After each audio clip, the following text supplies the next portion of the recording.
কোরআনকে নিয়ে গবেষণা করলো কারা? America, London, France, Britain, Japan, Jordan, Germany ঠান্ডা করে বসে বসে কোরআনকে নিয়ে গবেষণা করলো। কারা করলো? Humphry Davy, Michael Faraday, Einstein, Isaac Newton, doctor Maurice বুখাইরি, মিস্টার কুক, মিস্টার জাবিরি, mister Campbell, Raja Rammohan Roy, Ishwarchandra Vidyasagar, Rabindranath Tagore, Acharya Jagadish Chandra Bose, Francis Drake, William স্কিফোর্ড, William Harvey, Thomas, George Bernard, এরা কোরআনকে নিয়ে গবেষণা করলো। আর আমরা কি করলাম? আমরা কিছু মৌলবি, সকলে নয়, ভুল বলা হবে, আমরা কিছু মৌলবি কোরআনটাকে কিভাবে ইউটিলাইজ করলাম দেখবেন। তেল পড়া, পানি পড়া, ওয়াজ করা, খতম পড়া, তাবিজ মরা, ঘর বন্ধ করা, নিজেদের মধ্যে মারামারি করা, গোল টুপি, লম্বা টুপি, চেরা জামা, ফাড়া জামা, তবলিগ, ফুরফুরা, বেরেলি, ওয়াহাবি, জামাতে ইসলামী, আহলাদি, বুকে হাত বাঁধা, নাভির নিচে হাত বাঁধা, নামাজে জোরে আমিন বলা, আস্তে আমিন বলা, 20 রাকাত তারাবি, 8 রাকাত তারাবি, কিয়াম করা না করা, ওর বলে কাফের, ওর বলে কাফের। ঠিক না বেটি? বাবাজি, কতদিন মুসলমানরা মার খাবেন? কতদিন মার খাবেন? বলবো কি বলো? শুনে নিন। ইহুদিদের একটা কিতাব আছে, কিতাবটার নাম হলো তালমুদ। কি বললাম বাবা? তালমুদ। ওই কিতাবে লেখা আছে, ইহুদিদের কিতাবের নাম হলো তালমুদ। ওই তালমুদ কিতাবে লেখা আছে, হে ইহুদিরা, সেই দিন থেকে মুসলমানদের সঙ্গে আর পারবে না, হেরে যাবে। কোন দিন থেকে? তোমরা লক্ষ্য করবে, যেদিন তোমরা দেখবে মুসলমানদের ফজরের নামাজের জামাত জুম্মার নামাজের জামাতের সমান হবে। সুবহানাল্লাহ বলা গেল না? ফজরের নামাজের জামাত জুম্মার নামাজের সমান হবে। সেই দিন থেকে বুঝে নেবে এরা যাই তাই মুসলমান নয়, এরা হলো সেই মুসলমানের উত্তরাধিকারী যে মুসলমান 313 জন মুসলমানকে নিয়ে বদরের যুদ্ধের প্রান্তরে হযরত মুহাম্মদ সাল্লাল্লাহু আলাইহি ওয়াসাল্লাম যাদেরকে নিয়ে 1000 শত্রুর মোকাবেলা করতে গিয়ে মাত্র 14 জনকে হারিয়ে ইসলামের পতাকা পুঁতেছিল, এরা হলো তাদের উত্তরাধিকারী। অতএব আর পারবো না এদের সাথে। আর ইহুদিরা এটা খুব ভালো রকম খবর রাখে, দেখ না মুসলমানদের জুম্মার নামাজ আর ফজরের নামাজটা কেমন। তা দেখছে জুম্মার নামাজে 3 তালা ভর্তি, আর ফজরের নামাজে ইমাম সাহেব আর 4টে বুড়ো। অতএব ওরা বুঝেই নিয়েছে যে যত মারবি তত লাভ, কোনো লাভ না। কথাটা শুনতে হয়তো টক লাগছে না, শুনতে টক লাগছে, কিন্তু ইউরিক অ্যাসিড যাদের টক তাদের উপকার। কথাটা শুনতে একটু তিতো লাগছে, তবে যাদের সুগার তাদের খুব উপকার। জ্ঞানী গুণী বুদ্ধিজীবী মানুষ চলুন এগিয়ে যাচ্ছি। পৃথিবীতে আল্লাহ কিতাব পাঠিয়েছে কটা? মোট 104টা। এগুলো মনে রাখবেন, 104টা। 100টা হলো সহিফা, ছোট ছোট চিরকুট। কার উপরে কটা এলো? শুনে নিন। আদম নবীর উপরে এসেছে 10টা, ইব্রাহিম নবীর উপরে এসেছে 10টা, তাহলে 20টা। আর শীষ নবীর উপরে এসেছে 30টা, কত হলো? 50টা। ইদ্রিস নবীর উপরে এসেছে 50টা, কত হলো? 100টা। মোট এসেছে কটা? 104। 104। 1 নম্বর কিতাবের নাম কি? কিতাবটার নাম হলো তাওরাত। হিব্রু ভাষায় মুসা নবীর উপরে 40 দিন ধরে 1000 পারা বিশিষ্ট রমজান মাসের 6 তারিখে নাজিল হয়েছে। জোরে বলুন। 102 নম্বর কিতাবের নাম কি? কিতাবটার নাম জবুর। বললাম জবুর। দাউদ নবীর উপরে গ্রিক ভাষায় নাজিল হয়েছে, গ্রিক ভাষায় দাউদ নবীর উপরে 150 পারা বিশিষ্ট, কত 150 পারা বিশিষ্ট রমজান মাসের 8 তারিখে নাজিল হয়েছে। 103 নম্বর কিতাবের নাম কি? কিতাবটার নাম হলো ইনজিল, নবীটার নাম হলো ঈসা। কিতাবটা এসেছে সুরিয়ানি ভাষায়। কি ভাষায়? সুরিয়ানি ভাষায়।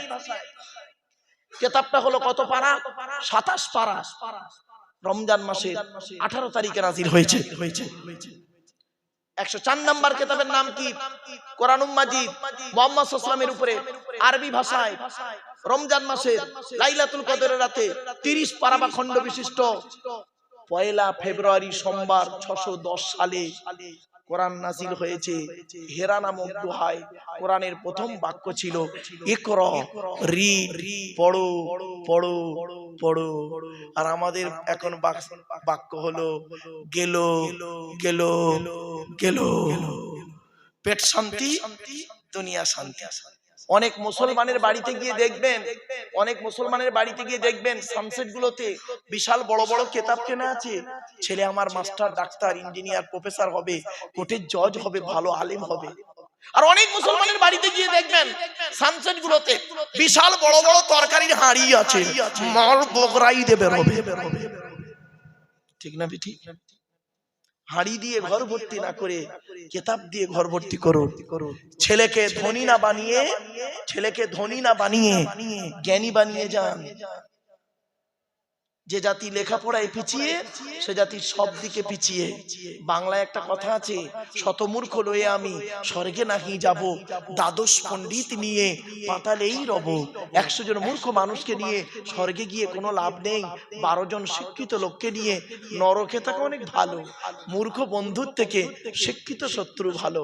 কথাটা শুনতে হয়তো খারাপ, কিন্তু বাস্তব কথা। শুনে রেখে দিন, আপনারা ছেলেদেরকে যেমন মাধ্যমিক, উচ্চ মাধ্যমিক, বিএ পাস, এমএ পাস, আলেম, হাফেজ, মাস্টার, ডাক্তার, ইঞ্জিনিয়ার, প্রফেসর করাচ্ছেন, সাথে সাথে মেয়েদেরকেও মাধ্যমিক, উচ্চ মাধ্যমিক, বিএ পাস, এমএ পাস, আলেম, হাফেজ, মাস্টার, ডাক্তার, ইঞ্জিনিয়ার, প্রফেসর করাবেন। কারণ কি জানেন?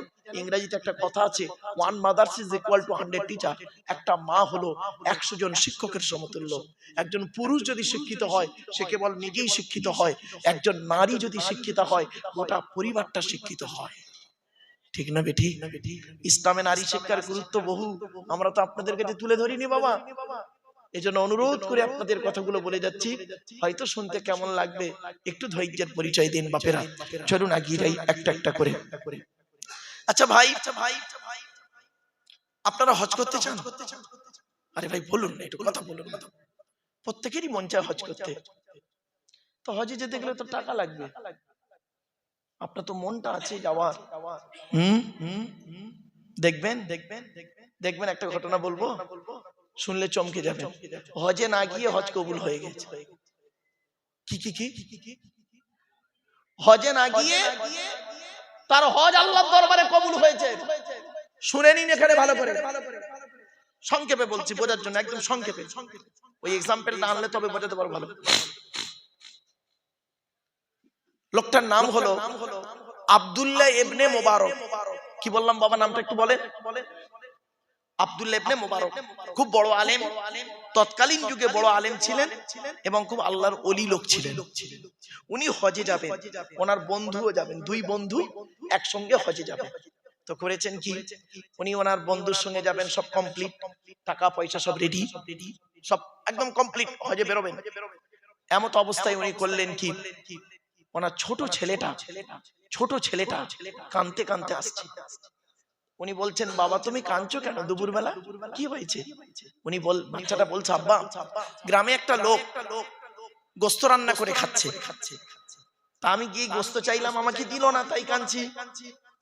আব্দুল্লাহ ইবনে মুবারক রাহমাতুল্লাহ আলাইহি মনে করলেন, হয়তো মনে হচ্ছে লোকটি আমার প্রতি কোনো রাগ রয়েছে। সেই রাগটা আমার উপরে আদায় করতে না পেরে আমার বাচ্চার উপরে আদায় করছে। যাই, হজে যাওয়ার আগে লোকটার কাছে ক্ষমা চেয়ে আসি। উনি করলেন কি, ছেলেটার হাতটা ধরে লোকটার বাড়িতে গেলেন। দরজা বন্ধ, আওয়াজ দিলেন, ভেতর থেকে লোকটা দরজাটা খুললো। খুলেই দেখছে এলাকার সবথেকে বড় আলেম আব্দুল্লাহ ইবনে মুবারক ওনার গেটে হাজির। উনি বলছেন, হুজুর আসসালামু আলাইকুম। ওয়ালাইকুম আসসালাম। হুজুর আসুন একটু ভেতরে আসুন।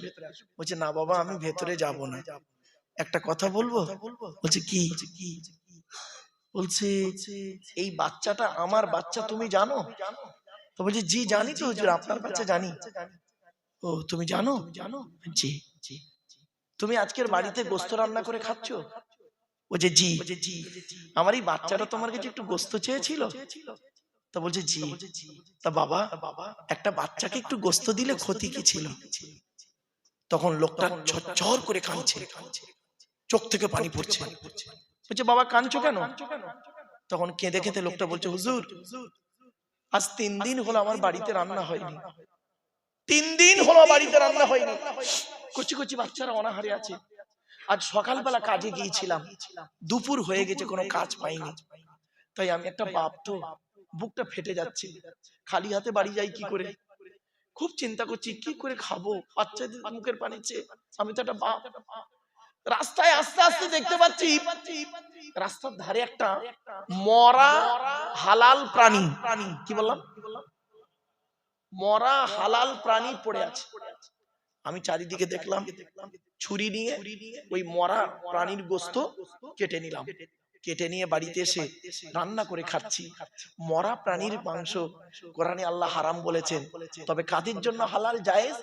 অসহায় ব্যক্তির জন্য। কিছু বুঝতে পারছেন? অতএব হুজুর আমি তো অসহায় নিরুপায়, আমার জন্য মরা প্রাণীর গোশত খাওয়াটা হালাল, কিন্তু আপনি তো হাজী সাহেব হজে যাবেন, আপনার বাচ্চার জন্য এই মরা প্রাণীর গোশত খাওয়া হারাম। অতএব আমি যখন দেখলাম আপনার বাচ্চা এটা, তখন আমি কি করে আপনার বাচ্চাকে হারাম খাবারটা খেতে দিই? এই জন্য হুজুর বাচ্চাটাকে দিইনি, তাড়িয়ে দিয়েছি, একটু রাগ করেছি, তাই কেঁদে কেঁদে আপনার কাছে অভিযোগ করেছে। তো হুজুর মরা প্রাণীর গোশত আপনার বাচ্চাকে না দিয়ে যদি বড় অপরাধ করে থাকি, আল্লাহর রাস্তে আপনি আমায় মাফ করে দিন, আল্লাহর রাস্তে মাফ করে দিন। আব্দুল্লাহ ইবনে মুবারক রাহমাতুল্লাহ আলাইহির চোখ থেকে ঝরঝর করে পানি পড়ছে।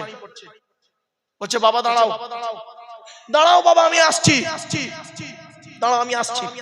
সোজা বাড়ি গেলেন, বাড়িতে গিয়ে হজে যাওয়ার যত টাকা ছিল সমস্ত টাকা এনে ওই লোকটাকে দিয়ে বলছে বাবা এই নাও, আমি হজে যাওয়ার সমস্ত টাকা তোমাকে দিয়ে গেলাম, তুমি ব্যবসা করো, বাচ্চাদেরকে নিয়ে খাও, আমার জন্য দোয়া করো, আমি এবছর হজে যাব না, আমার হজে যাওয়ার টাকাটা তোমাকে দিলাম।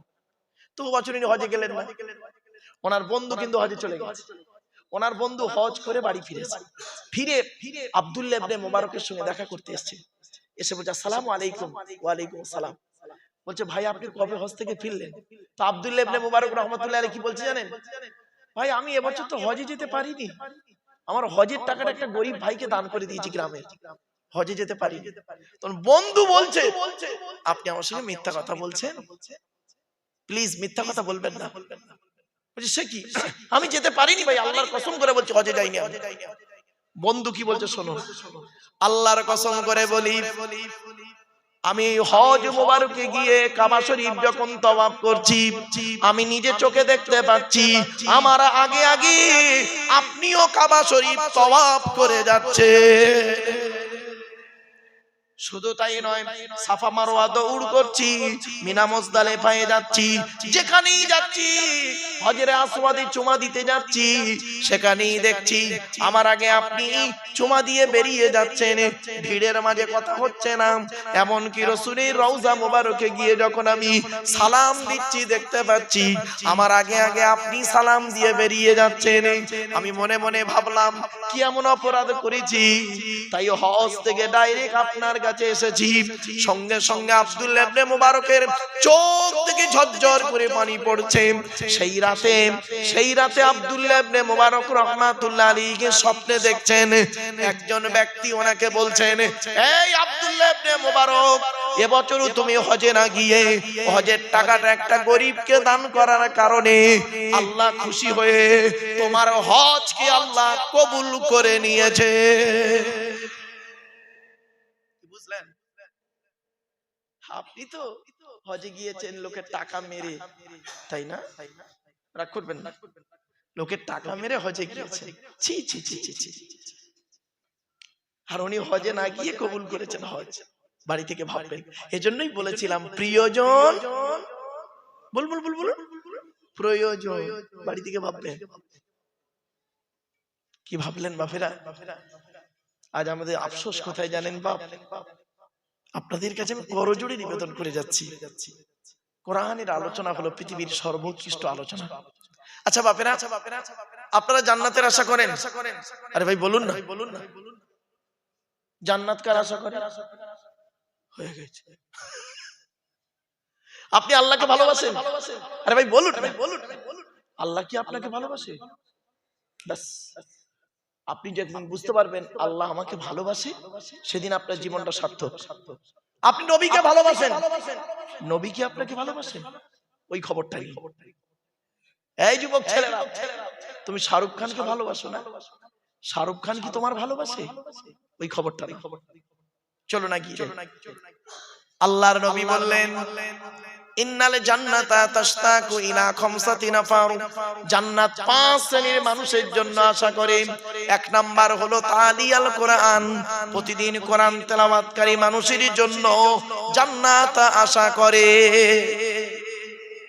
2 নাম্বার হলো ওয়াহাফিজিল লিসান, জবানকে হেফাজতকারী মানুষের জন্য জান্নাত আশা করে।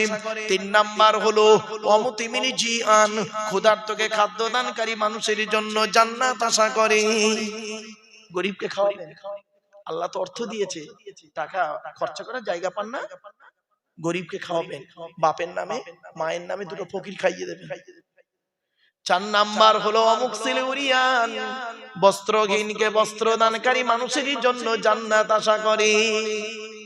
আমার বাপেরা, কথাটা শুনতে হয়তো খারাপ লাগছে আপনাদের, ঠান্ডা এখনো রয়েছে, যায়নি। 10টা কম্বল কিনে গরিবকে দান করলে, 10টা কাপড় কিনে গরিবকে দান করলে জান্নাত আশা করে ওই ব্যক্তির জন্য। 5 নাম্বার হলো ওয়ামান সাল্লাল্লাহু আলা হাবিবির রহমান, যে ব্যক্তি নবীর উপরে বেশি বেশি করে দরুদ পাঠ করে ওই লোকটার জন্য জান্নাত আশা করে। তাই উচ্চ আওয়াজে দরুদ আল্লাহুম্মা সাল্লি আলা।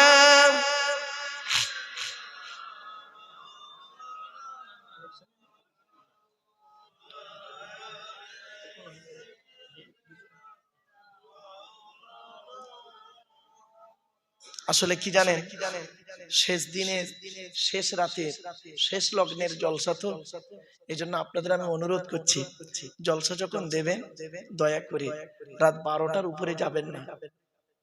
12টার পরে না মানুষের ওয়াজ শোনার মেন্টালিটি ভালো থাকে না। কথা বুঝতে পারছেন? যদি আপনাদের খুব যায় 11টা থেকে 12টা করবেন, এর বেশি যাবেন না। একটা বক্তা আনবেন, ব্যাস 2 দিনে 2টো বক্তা করবেন, 3 ঘন্টা করে হয়ে যাবে। 9টা 12টা হয়ে গেল। কিছু শিখতে পারবেন, জানতে পারবেন, বুঝতে পারবেন। আর শর্ট টাইমের ভিতরে কোনটা বলি কোনটা ছাড়ি এরকম মনে হচ্ছে। আমার বাপেরা, কথাগুলো একটু মূল্যায়ন করুন। চলুন। আচ্ছা, মা বোনেদের বসার জায়গা আছে ভাই? না, যাই হোক, মা বোনেদের কাছে আওয়াজ যাচ্ছে। মা বোনেরা, অনুরোধ করে বলে যাচ্ছি, মা বোনদেরকে আমি কয়েকটা কথা বলে যাব, গুরুত্বপূর্ণ কথা। এই কথাগুলো আপনারা মাথায় রাখুন মায়েরা, বোনেরা। কি 1 নাম্বার শোনো। আল্লাহর নবী একদিন সাহাবীদেরকে বলছেন, তোমাদের বাড়িতে কয় শ্রেণীর মেয়ে ছেলে আছে গো?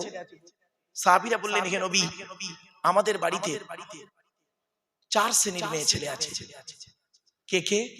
মা, বোন, মেয়ে, বউ, 4 শ্রেণীর। নবীজি বললেন, কি করে বুঝবে ওরা জান্নাতি না জাহান্নামী? বলুন আপনারা, কি করে বুঝবেন আপনার স্ত্রী, আপনার মা, বোন, মেয়ে, বউ জান্নাতি না জাহান্নামী? নামাজ পড়ে বলে, রোজা রাখি বলে? না। আল্লাহর নবী, সাহাবীরা পুরো চুপ। নবীজি বললেন, শোনো, যে সমস্ত মেয়েদের মধ্যে কমসে কম 6টা অভ্যাস পাবে, কটা 6টা অভ্যাস যে মেয়ের মধ্যে থাকবে, ওই মেয়ে ছেলে যত নামাজ পড়ুক, রোজা রাখুক, হজ করুক, জাহান্নামী। কি 1 নাম্বার, ওই মেয়ে ছেলে নামাজ পড়ে রোজা রেখে জাহান্নামায় যাবে যে মেয়ে ছেলে তার স্বামীর সঙ্গে যখন কথা বলে মেজাজ দিয়ে কথা বলে। অনেক মা বোন আছে দেখবেন, স্বামীর সঙ্গে কথা বলে, পাড়ার লোকের সঙ্গে কথা বলে মিষ্টি ভাষায়, আর স্বামীর সঙ্গে যখন কথা বলে মেজাজ দিয়ে। জানি না কেন, হয়তো হতে পারি স্বামী গরিব ঘরের সন্তান, ও হয়তো, মেয়েটা হয়তো ধনী ঘরের মেয়ে হতে পারে, স্বামীটা হয়তো গায়ের রং কালো, মেয়েটার গায়ের রং অতি সুন্দর হতে পারে, স্বামীটা হয়তো 8 ফেল, মেয়েটি হয়তো MA পাস, জানি না। এই জন্য আপনাদেরকে বলে যাচ্ছি, পুরুষ 4 জনকে খুশি করলে জান্নাতি। কজন? আপনি এখানে বসে বসে ভাবুন চারজনকে পৃথিবীতে খুশি করুন, আপনি জান্নাতে যাবেন, জান্নাতে যাবেন, জান্নাতে যাবেন। চারজনকে খুশি করুন। এক নাম্বার, আপনি আপনার রব আল্লাহকে খুশি করুন, অর্থাৎ কোরআন মোতাবেক জীবন যাপন করুন। কোরআনে যেটা হারাম করেছে বর্জন করুন, হালালটাকে গ্রহণ করুন। দুই নাম্বার, পুরুষ আপনি আপনার নবীকে খুশি করুন, অর্থাৎ নবীর হাদিস মোতাবেক, সুন্নাহ মোতাবেক জীবন যাপন করুন। নবী যেভাবে খেয়েছেন আপনি সেইভাবে খান, নবী যেভাবে চলাফেরা করেছেন সেইভাবে চলাফেরা করুন। ব্যাস। তিন নাম্বার, পুরুষ আপনি আপনার জন্মদাতা বাপকে খুশি করুন। চার নাম্বার, পুরুষ আপনি আপনার পেটে ধরা মাকে খুশি করুন। এজন্য বলতে গিয়ে একটা কথা বলি, আগে ভালো ছেলে হন, পরে ভালো জামাই হবেন। আমরা ভালো জামাই হতে পেরেছি, ভালো ছেলে হতে পারিনি। ঠিক না বেটি? আমার শ্বশুর লোককে বলে আমার জামাই খুব ভালো, আমার শাশুড়ি লোককে বলে আমার জামাই খুব ভালো, আর আমার জন্মদাতা বাপটা কি বলে শুনবেন? ওকে জন্ম দিয়ে পাপ করেছি। পেটে ধরা মাটা কি বলে শুনবেন? পেটে ধরে ভুল করেছি। কেন? কি এমন কাজ করলেন যে মা 10 মাস 10 দিন গর্ভে ধারণ করলো, দুনিয়ার মুখটা বড় কষ্ট করে দেখালো, শীতকাল, বর্ষাকাল, গ্রীষ্মকাল কোনো কালকে দেখলো না, আমার পেশাবের উপর আমার মা শুয়ে আমাকে তার বুকের উপরে স্থান দিল। কি এমন কাজ করলেন? কার মাধ্যমে করলেন? 75 বছরের বুড়ো বাপটা 50 বছরের ছেলেটাকে আর আব্বা বলে ডাকে না। মনে রাখবেন, 75 বছরের বুড়ো বাপ যখন 50 বছরের ছেলেটাকে একবার আব্বা বলে ডাকবে, মনে রাখবেন ওই 75 বছরের বুড়ো বাপের আব্বা ডাকটা হলো আল্লাহর আরশে আজিমের ডাক। দেখেছেন না? বাড়ি থেকে ভাববেন। টাকা পয়সা খরচা করবেন কার পিছনে বেশি? কোরআন বলছে ইয়াসআলুনাকা মাযা ইউনফিকুন, নবী তোমাকে ওরা প্রশ্ন করছে টাকা পয়সা কোথায় ব্যয় করলে আল্লাহ খুশি হবে। কুল মা আনফাকতুম মিন খায়রিন ফালিল ওয়ালিদাইনি ওয়াল আকরাবিন, টাকা পয়সা সর্বপ্রথম তোমরা খরচা করবে, তোমরা তোমাদের বুড়ো বুড়ি বাম্মার পিছনে ব্যয় করবে, আল্লাহ খুশি হয়ে যাবে। বাপের ভাত দেয় না, মায়ের ওষুধ কেনার পয়সা দেয় না, শাশুড়িকে হজে নিয়ে যাচ্ছে। ছি ছি ছি ছি, অভদ্র কথা। বাড়ি থেকে ভাববেন। এরপরে আসছি, চারজনকে খুশি করুন, আপনি জান্নাতে যাবেন। মা তার ছেলেকে, শুনে নিন, মা তার ছেলেকে খুব বেশি হলে, মা তার ছেলেকে কত দূর তোলে বলুন? আমার দিকে তাকান, এত দূর। ঠিক না বেটি? আমাদের মা আমাদের নিয়েছে কত দূর? বুকের উপরে এত দূর, এর বেশি আর তুলতে পারে না মা, এইটুকু। আর বাপ তার ছেলেকে প্রথমে কাঁধে তোলে। বাপ বলতে চায়, বেটা আমি গরিব বলে লেখাপড়া শিখতে পারিনি, তুই আমার ছেলে, তুই আমার থেকে আরো বেশি দূরে লেখাপড়া শেখ। তারপরে বাপ কি করে জানেন? ছেলেটাকে মাথায় তুলে নিয়ে বলে, বেটা আমি তো অনেক দূরে দেখতে পাইনি, তুই আমার মাথায় বসে উজ্জ্বল ভবিষ্যৎ তুই দেখ, আমি খুশি হয়ে যাব। বাড়িতে গিয়ে দেখবেন বাপের আলমারিতে না জামা ভালো নেই, মায়ের আলমারিতে 4-5টা শাড়ি পাবেন। মায়ের শাড়িরা মেয়েরা পরে, কিন্তু বাপের পাঞ্জাবি ছেলেকে পরতে দেখেছেন? বলুন বলুন বলুন বলুন। বাপের পাঞ্জাবি থাকে না। যারা বাপ হয়েছে তারা বুঝতে পারছে বাপের পাঞ্জাবি থাকে না। বাপ শুধু কি মনে করে, আমার ছেলে মেয়ে পড়লে আমি খুশি, আমার বউ পড়লে খুশি। হায় রে হতভাগা মুসলমান, এই ওয়াজ শোনার লোকের অভাব, এই ওয়াজটা শোনার লোকের অভাব, আওয়াজ শোনার লোকের অভাব নেই। এখানে বসে বসে ভাবুন, সত্যি কথা বলুন তো দেখি, দয়া করে একবার হাতটা তুলে দেখান তো দেখি, কাদের বাপ মরে গেছে, অথবা মা মরে গেছে, অথবা বাম্মা মরে গেছে? হাতটা তুলুন না, লজ্জা লাগছে? হাত নামান, হাত নামান। আপনাদের মতো আমি একজন পিতামাতা হারা সন্তান। 2019 সালে অক্টোবর মাসের 3 তারিখে শুক্রবার বেলা 5:30টার সময় আমি আমার বাপকে হারিয়েছি। 2023 সালে জুন মাসের 28 তারিখ বৃহস্পতিবার বেলা 11:30টার সময় বগুড়া ঈদের দিন আমি আমার মাকে হারিয়েছি। আমি একটি মাত্র সন্তান, 4 বোন। তো আমি আমার বাম্মার জানাজা আমি পড়িয়েছি এবং আমি কবরে নেমেছি। এই পৃথিবীতে আমার মরা বাম্মার মুখ পৃথিবীর লাস্ট শেষ মানুষ যে দেখেছিল সে কে জানেন? আমি। কারণ আমি কবরে মাথার দিকে নেমেছি, আমি শেষবারে বাম্মার মুখটা দেখে শরীয়ত মোতাবেক আমি চাপা দিয়েছিলাম। আমার পরে পৃথিবীর কোনো মানুষ আর আমার মরা বাম্মার মুখ দেখেনি। আপনাদের বলার উদ্দেশ্যটা কি? আপনারা এখানে বসে বসে ভাবুন, আপনাদের বাম্মা যখন মরে গেল জনমের মতো শেষবারে ওই যে মুখটা একবার দেখিয়ে দিল, দেখিয়ে দেওয়ার পরে ওই যে জানাজা পড়িয়ে নিয়ে চলে গেল, সেই দিন থেকে আজ পর্যন্ত এই জলসার এখন পর্যন্ত সত্যি কথা বলুন তো দেখি, পৃথিবীর কোন মানুষকে অন্তর থেকে আব্বা বা মা বলে ডাকতে পেরেছেন? বলুন বলুন বলুন বলুন, পেরেছেন? শ্বশুর কোনোদিন বাপ হতে পারে না, শাশুড়ি কোনোদিন মা হতে পারে না। শ্বশুর তোমার বাপ হয়েছে 20 বছর পরে তার মেয়ে দেওয়ার কারণে, শাশুড়ি তোমার মা হয়েছে 20 বছর পরে তার মেয়ে দেওয়ার কারণে। তোমার বাপ হয়েছে যেদিন তুমি মায়ের পেটে এসেছিলে সেই দিন থেকে। তোমার মা হয়েছে যেদিন তুমি মায়ের পেটে এসেছিলে সেই দিন থেকে। হে রজিপুরের মানুষ, তোমরা জান্নাতের আশা করো না, মসজিদে গিয়ে জান্নাত খুঁজতে যাও না। আল্লাহর নবী বললেন, ওরে মসজিদে গিয়ে জান্নাত খুঁজবি কি?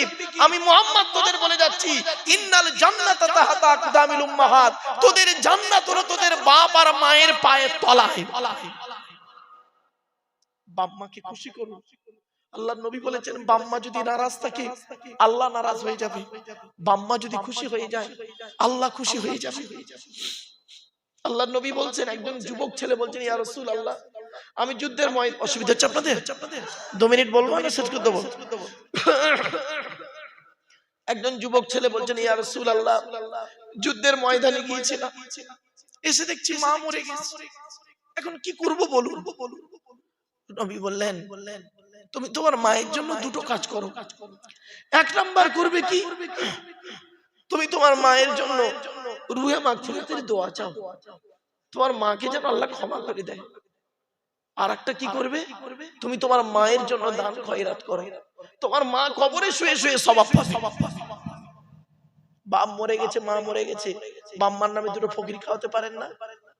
যদি বলেন হুজুর আপনি করেন, হ্যাঁ বাবা, প্রতি বৃহস্পতিবার আমার বাড়িতে 4 জন করে ফকির খাওয়াই আমি, আর তাদের 100 করে টাকা দিই, 4 জন করে ফকির খাওয়াই আব্বা মার নামে। কমে যাবে টাকা, আল্লাহ আরো বাড়িয়ে দেবে। বাম্মার দোয়া বড় দোয়া, শুনে রেখে দিন। আল্লাহর নবী বলেছেন 3 ব্যক্তির দোয়া আল্লাহর দরবারে কবুল হয়, কোনো মিস যায় না। পীর সাহেবের দোয়া কবুল হতে পারে নাও পারে, কোনো গ্যারান্টি নেই। মুফতি সাহেবের দোয়া, মাওলানা সাহেবের দোয়া কবুল হতেও পারে নাও পারে, কোনো গ্যারান্টি নেই। কিন্তু 3 ব্যক্তির দোয়া আল্লাহর দরবারে, অত্যাচারকৃত মানুষের দোয়া। কোন স্বামী যদি স্ত্রীর উপরে অন্যায়ভাবে অত্যাচার করে, ওই স্ত্রী যদি বলে আল্লাহ আমি অন্যায় করিনি, আমার স্বামী আমার উপরে নির্মমভাবে অত্যাচার করছে, আল্লাহর তরফ থেকে গজব পড়বে, বলতে আর হবে না।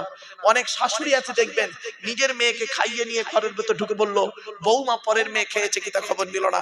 শাশুড়ি মায়েদেরকে বলে যাচ্ছি, মায়েরা মনে রাখবেন, আপনি বৌমা পরের মেয়েকে যদি আপন করতে না পারেন, আল্লাহ আপনারও মেয়ে দিয়েছে, লোকের বাড়ি বৌমা হয়ে যাবে, আল্লাহর তরফ থেকে গজব পড়বে, বলতে আর হবে না।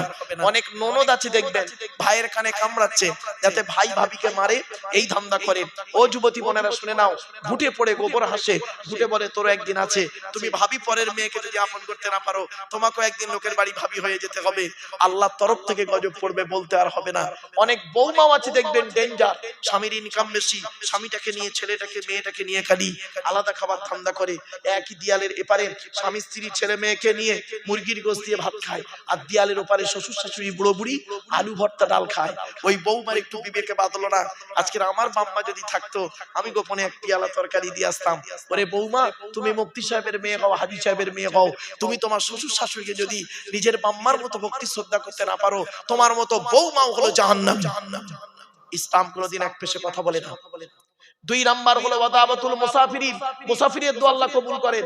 3 নাম্বার হলো ওয়াদাবাতুল ওয়ালিদি আলা ওয়ালাদিহি, কোন বাপ আর মা যদি নিজের কলিজার টুকরা সন্তানের জন্য দোয়া চেয়ে যায়, বিদ্যুতের থেকে দ্রুত গতিতে বাম্মার দোয়াটা আল্লাহর দরবারে কবুল হয়ে যায়। একজন ব্যক্তি বললেন, হে নবী আমার বাম্মা দুজনেই মরে গেছে, আমি এখন কি করব? আল্লাহর নবী বলেন, মান যারা কবরা আবাওয়াইহি আও আহাদিহিমা ফি কুল্লি জুমআতিন গুফিরা লাহু ওয়া কুতিবা লাহু বারাআ। নবী বলেন, জুম্মার দিনে যদি কোনো ছেলে কিবার জুম্মার দিনে যদি কোনো ছেলে তার বাপ আর মায়ের কবরটা একবার জিয়ারাত করে, ওই ছেলের দোয়ার উসিলায় বাম্মার কবরটাকে আল্লাহ পাক আলোয় আলোকিত করে দেয়। মাসে যদি 4টে শুক্রবার হয়, বছরে হয় 4 বার 48, 8 বার যান। আপনি যদি আপনার বাম্মার কবর জিয়ারত না করেন, তাহলে মনে রাখবেন আপনি মরে গেলে আপনার ছেলে আপনার কবরে যাবেন, আশা করলেন কিভাবে? আপনি আপনার বাম্মার জন্য যদি দান খয়রাত করেন না করেন, আপনি কি করে আশা করলেন আপনি মরে গেলে আপনার ছেলে আপনার নামে দান খয়রাত করবে? আল্লাহ ছাড় দেয়, ছেড়ে দেয় না। মাথায় রাখো। কথাটা শুনতে হয়তো সাময়িক খারাপ লাগছে বাবা, বাস্তব কথাটা বললাম আপনাদেরকে। চলো না গিয়ে যাই। এরপরে নবীজি আসছি, মেয়েদের পুরুষ 4 জনকে খুশি করলে জান্নাতি। আরেকটা কথা বলি, পুরুষরা ওরা ওদের শ্বশুর শাশুড়িকে জানা ভক্তি শ্রদ্ধা করে, নারীরা মেয়েরা ওরা যদি ওদের শ্বশুর শাশুড়ির চারানা ভক্তি ভালোবাসতো, সংসারটা জান্নাত হয়ে যেত। ঠিক না বেঠিক? সংসারটা জান্নাত হয়ে যেত। এই জন্য আল্লাহর নবী বললেন, যে সমস্ত মেয়েদের মধ্যে 6টা অভ্যাস থাকবে, ওই মেয়ে যত নামাজ পড়ুক, রোজা রাখুক, পর্দা করুক, হজ করুক, তাহাজ্জুদ পড়ুক, জাহান্নামী জাহান্নামী জাহান্নামী। 1 নাম্বার ওই মেয়ে ছেলে জাহান্নামী নারী।